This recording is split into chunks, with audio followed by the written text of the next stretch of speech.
Good morning, and thank you all for coming.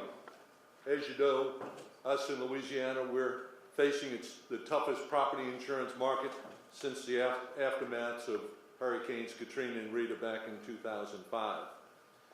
Several factors are contributing to our situation, including unprecedented insured losses from the hurricane seasons of 2020 and 2021. Costs associated with inflation is making it worse. I just heard on the way in that inflation is now 6% year over year this month, which is an improvement over the 6.4% the previous month. The poor environment for the insurance market in Florida, where many Louisiana insurers also do business and frankly are domiciled and do the bulk of their business. Fortunately, Florida took substantial positive steps in 2022 to address their man-made crisis. Although Louisiana's insurance crisis is not man-made, there are several steps we can take to address it. Our first step, the Insure Louisiana Incentive Program, is why we're here today. I do want to take a moment to highlight this level of coordination and action among executive agencies and legislators of both parties, which is uncommon to say the least. Thanks to the strong leadership of Governor John Bell Edwards, Senate President Paige Cortez, House Speaker Clay Schexnayder, House Appropriations Chairman Z. Zerain, and of course, our House and Senate Insurance Committee Chairs, Mike Huval, who's with us today, and Kirk Talbot.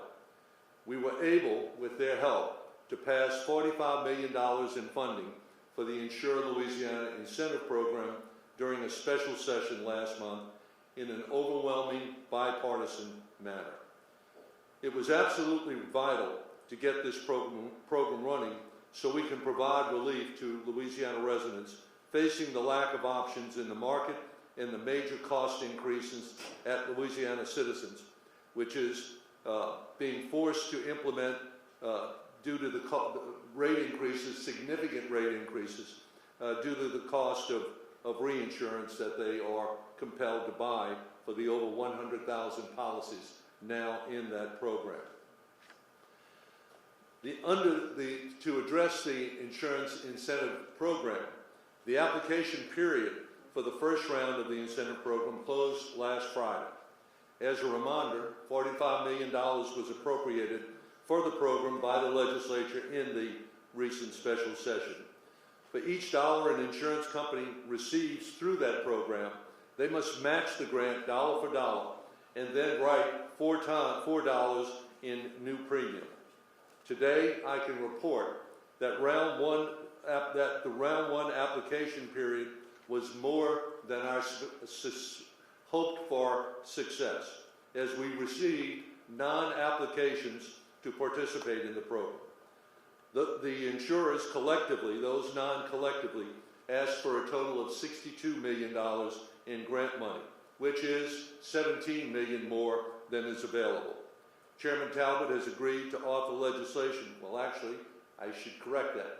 Chairman Huval has agreed to author legislation in the upcoming special session to appropriate additional funding to the incentive program so that we can take full advantage of the amount of new premium these companies are willing and able to write.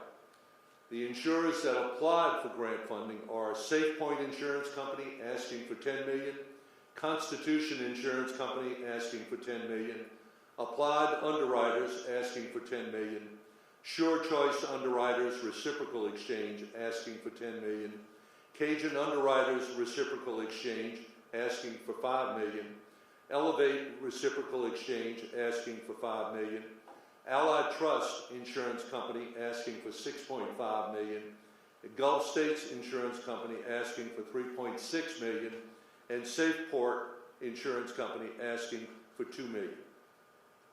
We've begun the process of reviewing the applications as they came in. We began the process as they were coming in, and we'll continue to do so over the coming days. Because of the complex nature of the program and strict standards insurers must meet to receive a grant, I do expect there will be several questions for these applicants to address before we can recommend them for approval to the legislative Committee on the Budget at either this Friday's meeting or at a separate meeting in the near future. Once we receive approval from Joint Budget, we will be able to enter cooperative endeavor agreements with those companies and quickly issue funding to the approved ones. If all goes well, they should be able to begin writing new policies as soon as next month. I want to express my appreciation to these insurers for their willingness to enter our market at a time when our residents need their support the most. We look forward to working together in our efforts to make insurance available and affordable to homeowners across the state. At the time the incentive program bill was being considered last session, Louisiana Citizens was not in crisis, that is, a year ago. While a few insurance companies had failed, most of those policies had been taken on by other insurers in a seamless, smooth transition that, frankly, most policyholders never really even realized had taken place. We did not have a worrying number of policies going into Citizens. Chairman Talbot filed the incentive program bill as a, quote, break glass in case of emergency, close quote, tool. At that time, there was no expectation of additional insurance company failures, but the program would be there in case more companies failed and Citizens became overloaded. Unfortunately, that's exactly what happened shortly after the regular session, and the incentive program had been passed. I dare say, if I had to guess, it was unanimous in its passage through the process. Now that we're implementing it, I want to share more about the incentive program itself. It is modeled almost verbatim over the successful program launched in the aftermath of Katrina and Rita in 2005. That program offered matching grants to incentivize insurers to write new policies in our state and was instrumental in revitalizing our property insurance market, to the point that in the first year of its implementation, 40,000 policies were removed from Citizens to the 5 participating companies that received grants. Increasing the number of insurers doing business in Louisiana will give consumers more options, and the additional competition will stabilize rates. The insurers who participate will write policies in the area most affected by the policy cancellations, including taking policies off Citizens' book of business. I have an assurance from Richard Newberry, the CEO of Citizens, that he will immediately launch round 17 of depopulation, having just concluded round 16, the regular depopulation offering that Citizens, by law, has to offer as a minimum on an annual basis. The incentive program will award grants of between $2 and $10 million to each qualified company that applies and is permitted to participate. Companies can be new or already doing business here. I think Denise tells me that of the 9, 5 are here already, and 4, all but one. Okay, 8 of the 9 are already doing business in our state. Those companies will provide 100% matching funds for the grant they receive, and the total new premium required to be written by each company is at least 2 times that combined amount. So assuming we use up all the funds, $45 million, it will be matched by $45 million of money put up in escrow by those companies applying for and receiving grants. They will then be required to write 2 times that $90 million or $180 million of new premium. And they will be required to stay on that premium for a minimum of 5 years, as was the case in each of those requirements in the first insurance incentive program following Katrina and Rita. Companies must stay, as I mentioned, on that coverage for a 5-year period of time.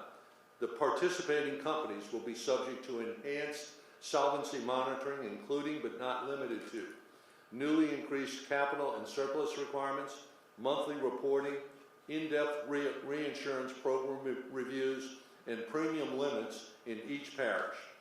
At this time, I'd like to introduce and ask him to comment an instrumental and critical part of our success in the regular session a year ago to recreate the program, in the ask for the special session that resulted in it being called and being successful in appropriating the $45 million that we have authorized up until now. That's Chairman Mike Huval of Iberia Parish, Chair of the House Insurance Committee. Mike?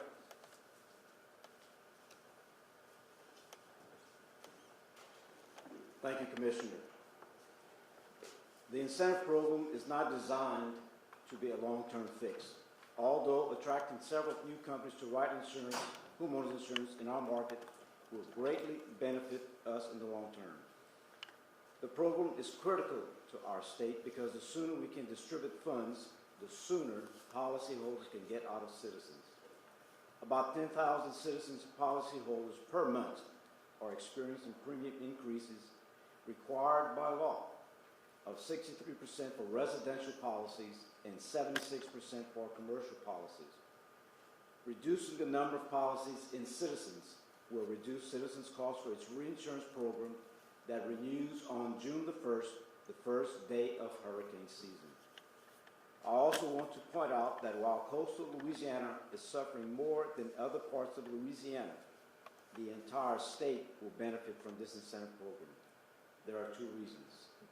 Number one, the incentive program will attract more companies to the state, and while those companies will be required to write half their premium in the 37 GO-zone parishes, many will be interested in spreading their risk by writing across the state, which would increase competition and drive down rates. Number two, if Citizens runs out of money, all policyholders in the state are subject to paying off the assessments of funds in the shortfall. A stark reminder of this is that Louisiana policyholders still have 3 years of payments left on the $1 billion in bonds Citizens issued after Hurricane Katrina, not to mention $200 million in earlier assessments.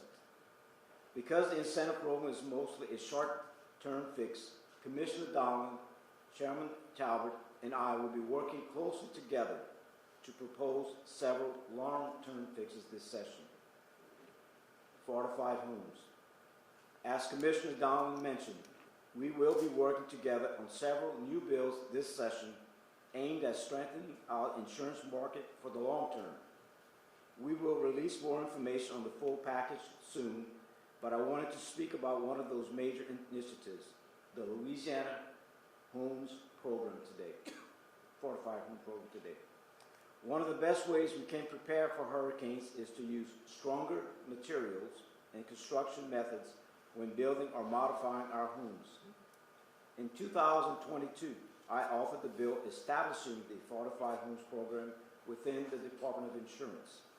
The program is based on a successful program Alabama has had for several years now. Under this program, Louisiana residents can apply for grants to retrofit their roofs using methods that meet or exceed the Fortified Home Standards of the Insurance Institute for Business and Home Safety. While homeowners will need to meet some eligibility requirements and pay for permits, inspections, and similar fees, the grant will cover the additional cost to retrofit roofs to the fortified standard in most cases. We are looking at other paths towards getting stronger roofs as many homes as possible, including legislation that would create premium discounts and policy endorsements that encourage building to the fortified roof standard. While Louisiana policyholders and those shopping for insurance wait for these new companies to begin writing soon, there are several things they can do to find the best price insurance available. Policyholders should contact multiple agents, including both captive and independent agents, to obtain as many quotes as possible for a new policy. Ask an agent to contact Citizens for a quote if you are unable to find a policy in the private market. If you do get a Citizens policy, continue shopping around for a new policy, as we can expect more insurers to begin writing this as the incentive program companies begin writing. If you cancel and rewrite your Citizens policy with a private company, Citizens will refund any unearned premium. Thank you, Commissioner.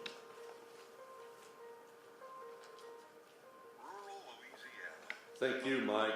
And I do want to take a moment to introduce the third party at the chairs up here, and that is my Chief of Staff, Denise Gardner, who has been the Chief of Staff for, I guess, as long as she's been both Chief Deputy and Chief of Staff as long as I've been Commissioner, 17 years, back and forth. But in her earlier tenure here, she was Deputy Commissioner for Solvency.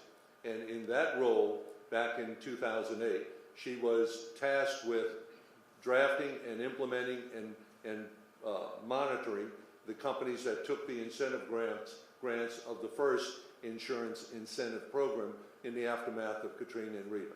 So with that background, she has again drafted the regulation that has now been promulgated and will be the roadmap for those participating in the program on what they must do to comply and to ultimately earn the grant that they receive. Those grant dollars, $10 million, can require 5 years of writing. We did 2 one-year extensions back then of that 5-year writing requirement so that companies could earn 20% per year of their $10 million in grant money by writing and staying on that coverage for each of the 5 years. So I just wanted to note a couple of other recent steps we took that in an effort to help those policyholders of UPC, another Florida-based company that was recently put into receivership by the Florida Commissioner of Insurance. Those policies are set to expire by law under Florida law on March 29th, the 30th day after the court, at the urging of the Florida Commissioner, put that company into liquidation. Some of these companies, in addition to that time period of March 29th, we in the recent Citizens Board meeting just last week extended that deadline by another 30 days to allow folks who can't get coverage to continue to shop for those additional 30 days, and if failing to get coverage in time for that cancellation, to get retroactive coverage from Citizens for that period. And as Chairman Huval just mentioned, anyone that's forced into Citizens should continue to shop so that they can cancel their Citizens policy whenever they have the new coverage and get a refund of the unearned premium that they are compelled to pay.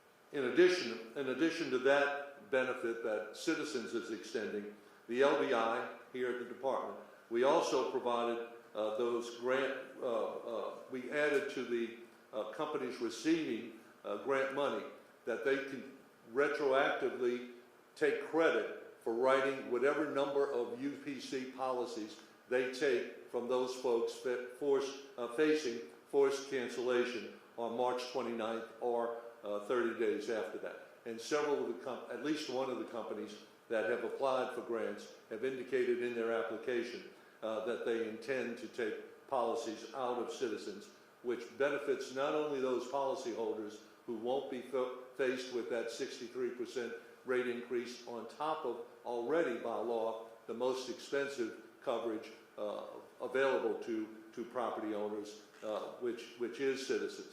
But in addition to getting that coverage in place at a much cheaper price from a private company, they will also get and have the right to get, and I'm sure will get, with their agent's assistance, a refund of the unearned premium that they had to pay in advance to get coverage from Citizens. So with those things said, I just want to thank the chairman again. Mike's been a pleasure to work with. He was the lead author on the long-term fix that will be the focus of our efforts in the upcoming session, and that is Fortify Homes. He mentioned in his comments that it's really copied from Alabama program that's been up and running for 5 years now. Over 35,000 homes in the state of Alabama which started the program in Baldwin and Mobile counties. It's now spread to Birmingham and Montgomery in the central part of the state. North Carolina has copied it before we did and has now over 6,000 homes built or retrofitted to Fortify standards, starting in their barrier islands on the coast and moving inland as well. So, with those things said, I'd be happy to answer any questions anyone might have.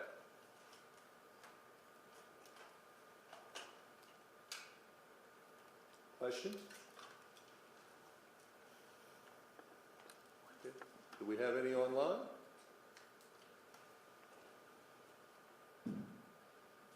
If all applicants meet the requirements, how many of the 9 would be accepted? If all can I get you to comment on how we're going to do that? Thanks. So if all 9 meet the qualifications for the program, we would like to see all 9 participate, so therefore we would pro rata the amounts that they would get. So they wouldn't receive the amount that they requested, they would get some pro rata share of that, so all 9 could participate in the program.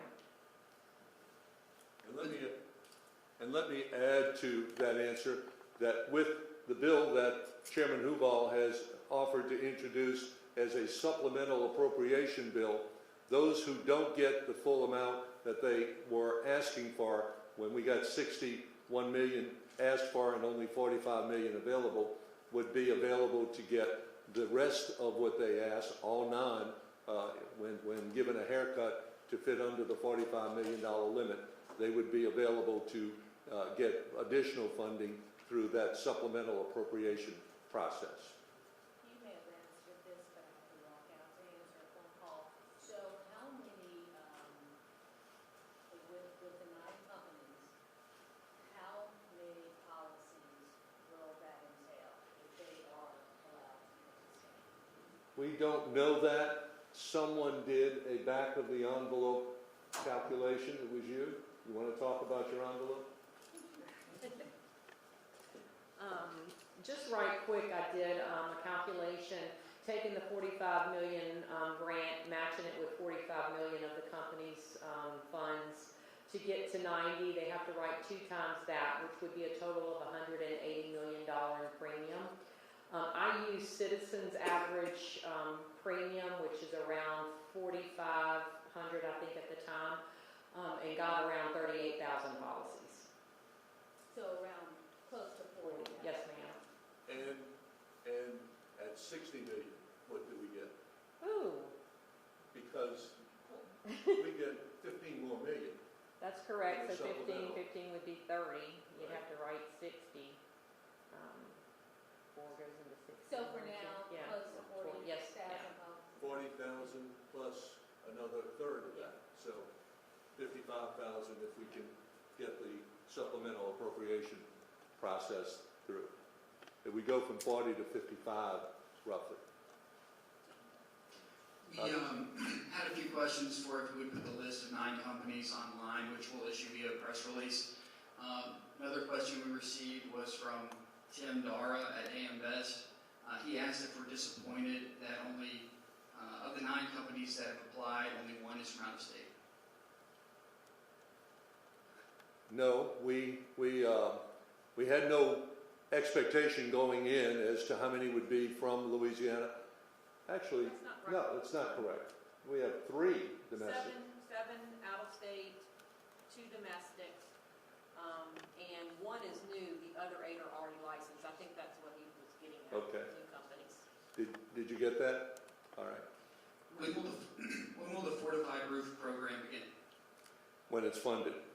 We have the reg in place and the law in place, as I mentioned earlier, virtually verbatim to what is in place in Alabama and has been for 4 or 5 years.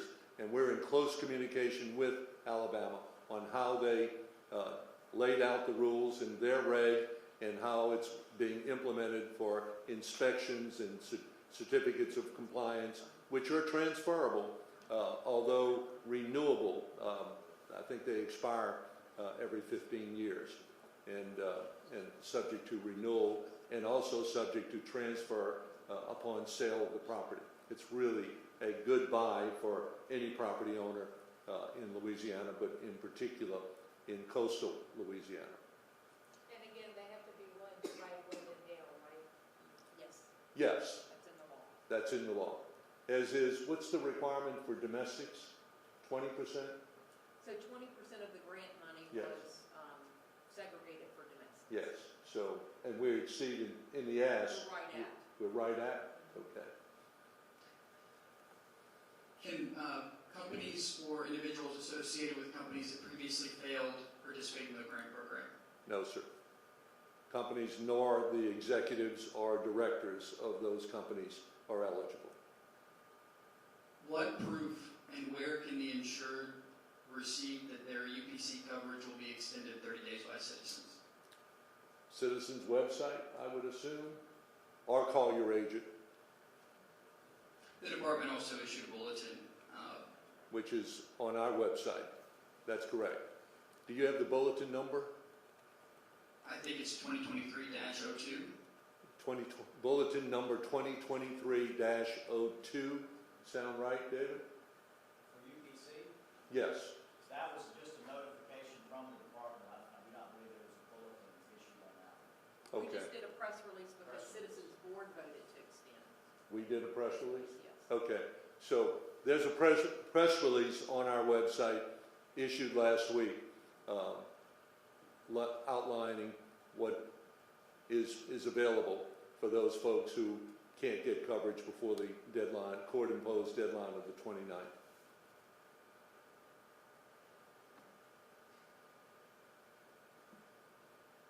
Are you concerned that by asking for $7 million more for the Insure Louisiana Incentive Program, that it could take away from money the legislature may be willing to fund a fortified program with?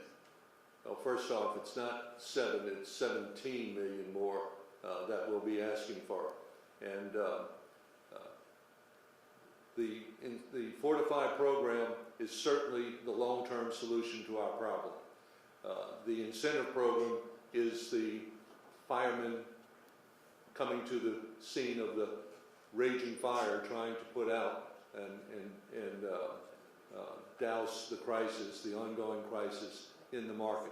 Literally thousands of homeowners in our state are faced with losing their homes because the only insurance they have available is the state-sponsored market of last resort, which is by law and appropriately so, priced above the private sector to keep the state from becoming the insurer for hurricane events.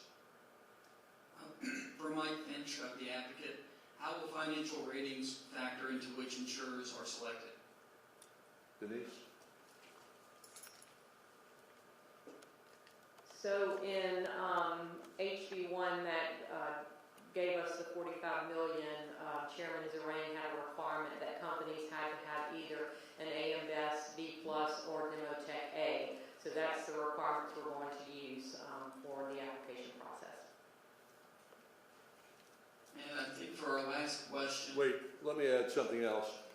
Those ratings that are imposed for the incentive program are the same ratings required by Fannie Mae and Freddie Mac for federally backed home mortgages, which is 95% of the mortgage market nationwide. final question. If only one of the 9 companies that has applied for the program is new to Louisiana, how much is the program in net gain for our state? It's a net gain in coverage available. That's what we're all about. We're not picking between, we don't distinguish between companies that are new to our state versus those that are continuing to write in determining who gets the benefit of the grant program. The real criteria and the real motive is to get companies, those already here and those new to our state, to write more and provide more coverage for our homeowners in our state. At affordable rates, I might add. Did I see a hand? No? Well, if that's all we have, let me add that before we close today, I wanted to take a moment to announce that I will not seek re-election this fall. And I've made that decision for two reasons. The first is to remove politics from the vitally important upcoming legislative session, where many significant issues are affecting our state and the future of our state's property insurance market will be debated and hopefully decided to improve that market. The second reason is that I am obviously 78 years old and have spent almost 50 years serving the public of Louisiana. While very healthy and continuing to exercise, I want to enjoy the remaining years of my life with my family and hopefully some new hobbies. In closing, thank you I really mean thank you to the people of the state of Louisiana. It has been one of the greatest privileges, honors, and pleasures of my life to serve the people of our state in various roles. And I do just want to give back to them my assurance that they have gotten the best efforts that I have available on their behalf. Thank you very much. I have a question. Yeah. What's that hobby you've been looking at? Well, I don't have any. I bought a kayak and I tried it out once. But I'm looking forward to trying it again. Maybe even wet a line while floating around in the lagoon over in Gulf Shores. But I'm not going out in the Gulf with it. So thanks much. Appreciate it. Sabrina? Yeah, so did the strain and the weight of what's going on with the insurance landscape play into your decision not to seek re-election? I really don't think so. Who can tell? But one thing that did play a factor in it is a statewide campaign takes a lot of time. And I haven't had any time since late last year to put toward my re-election effort. I did a fundraiser here in Baton Rouge right before the holidays, was very successful, encouraging and all that. And since then, I haven't been able to lift a finger toward my re-election campaign because of the time that this crisis has demanded of me and my staff. That's something else I need to say when I finish answering your question. But I can't say that it had no factor in my decision. But frankly, I'm also the longest serving insurance commissioner in the state's history, 17 years. I enjoy the job I have. But that other thing that I wanted to add is I enjoy working with the 225 people that we work with here at the Department of Insurance and have always found great satisfaction in the work that we do and in the collegiality that exists amongst our ranks. It's been a real pleasant experience over the past 17 years. But first, I really thought I could make a contribution by stepping out of the political arena as we go into the legislative session, where there will be debate and disagreement and heated debate and disagreement, I do anticipate, on many of the vital issues that are necessary to improve our market on a go-forward basis. Yes, sir. Is there anybody in particular you had in mind that would be a good candidate? I did. And I asked her last night, and my wife said no way. She's not interested. I had her motto picked out, she's nicer than him. Everybody would agree with that, but not going to happen. No, seriously, I do not have a successor in mind or in place to take over. And if that's all, then I appreciate you being here and look forward to working with you for, what do we have, 9 more months, 10 more months, something like that. But they will be action-packed, I guarantee you. They usually are in this building, and even more so in the ongoing crisis. Thanks much.